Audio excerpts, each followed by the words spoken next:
3, 2. 1, 2, 3, 4.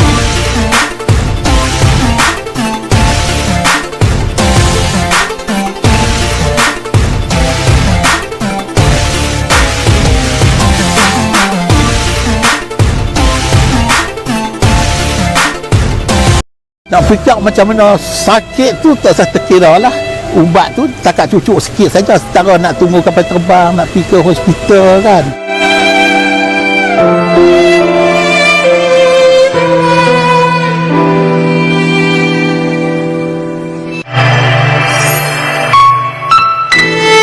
Saya bekas tentera. Nombor saya bagi nombor terus tak apa. 27691 Kopra Besara Ismail bin Hassan. Semasa dalam tentera, saya bertugas operasi bersama di Thailand. Dia punya base crew. Kami masuk pada tu waktu malam. Waktu malam kami masuk, waktu malam kami operasi bersama tentera Thailand. Bila tentera Thailand kami masuk, kami pun tak tahu tempat mereka jalan jangkap sama apa kan.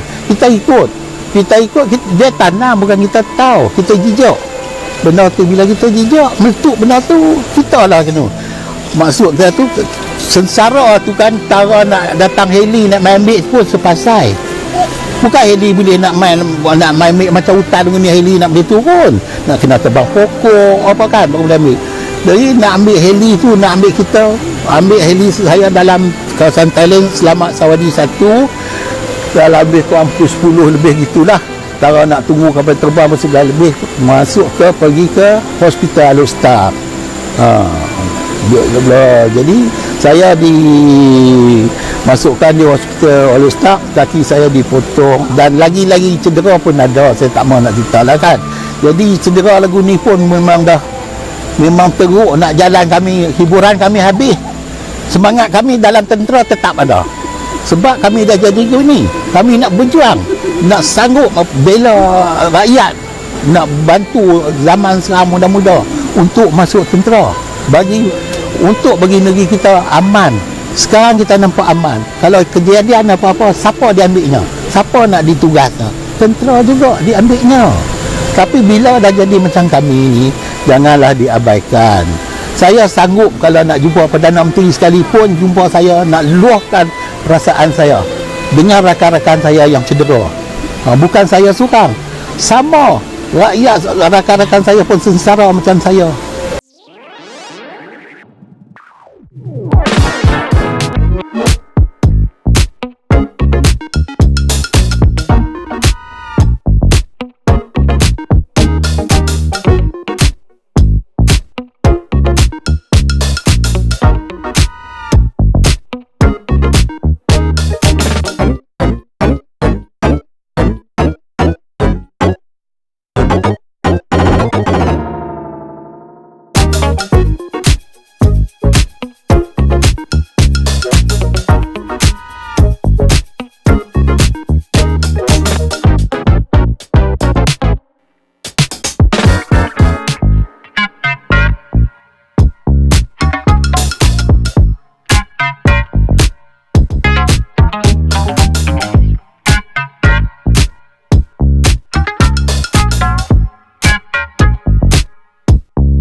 Betul-betul saya puji lah kan, benda tu memang pejuang betul untuk negara, untuk rakyat.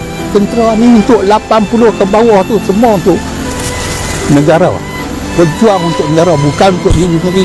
Walau macam saya dah cedera pun sanggup lagi bekerja. Bukan tak sanggup bekerja. Sangat semangat tu yang kita nak. Itu yang kita, kalau boleh anak cucu kita pun boleh masuk. Bagilah kerja tu, senang. Dah tentu depa orang kata pejuang kita, semangat kita. Kita nak merdeka lagi pun aman dalam apa orang katakan.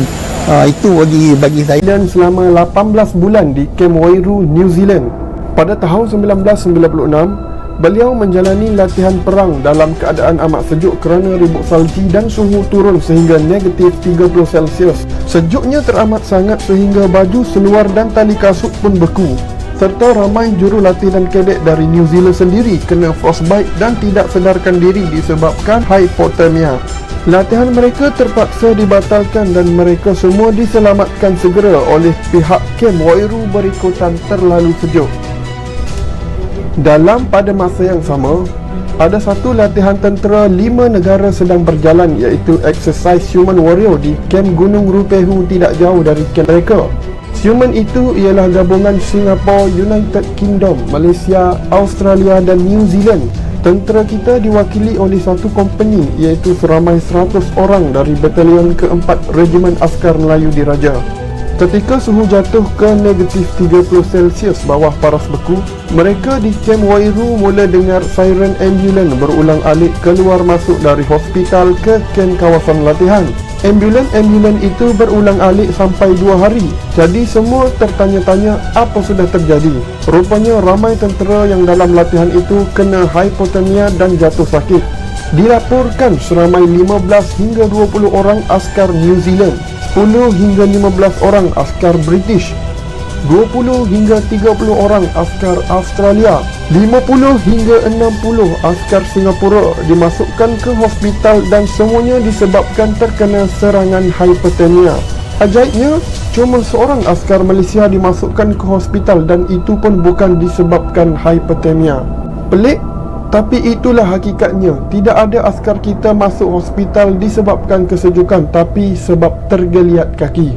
Maka kecohlah seluruh Camp Wairu itu. Berikutan masing-masing ingin tahu apa yang berlaku sebenarnya. Jadi keesokan harinya, sekolah pegawai kadet buat lawatan ke kawasan latihan Exercise Human Warrior itu. Sampai sahaja di kawasan latihan di kaki gunung itu, keadaan amat sejuk, bersalji tebal, mendung, gelap dan angin kuat. Mereka pergi ke setiap tempat askar-askar itu berkhemah. Berikutan merupakan aktiviti yang dibuat setiap askar dari negara yang terlibat. Berdasarkan pemerhatian, kebanyakan mereka sedang baring kesejukan dalam sleeping bag. Begitu juga dengan askar British, Australia dan Singapura. Tetapi askar Malaysia nampaknya tidak berbuat perkara yang sama. Sebaliknya mereka sedang berseronok bermain takraw, minum kopi panas, goreng cucur dan main salji. Tidak ada seorang pun dalam kemah. Mungkin sebab sejuk sangat sampai tidak reti nak duduk diam. Beliau amat bangga pada waktu itu melihat tentera kita. Rupanya, yang seorang askar masuk hospital berikutan tergeliat kaki itu sebab terjatuh lubang waktu main takraw. Ini bukan mahu malukan negara-negara lain, tapi nak ceritakan kekuatan jiwa kita sendiri. Pengajaran di sini adalah agar anak-anak bangsa kita tahu bahawa dalam darah daging keturunan kita terdapat sejarah yang mengatakan kita adalah satu bangsa yang tahan lasak, berjiwa kental. Kita tidak lemah dan bodoh, tapi kita yang diperbodohkan beratus tahun dulu oleh penjajah yang asyik kata kita lemah, kita malas, kita bodoh. Bangunlah dan sedarlah. Terima kasih kerana menonton dan jumpa lagi.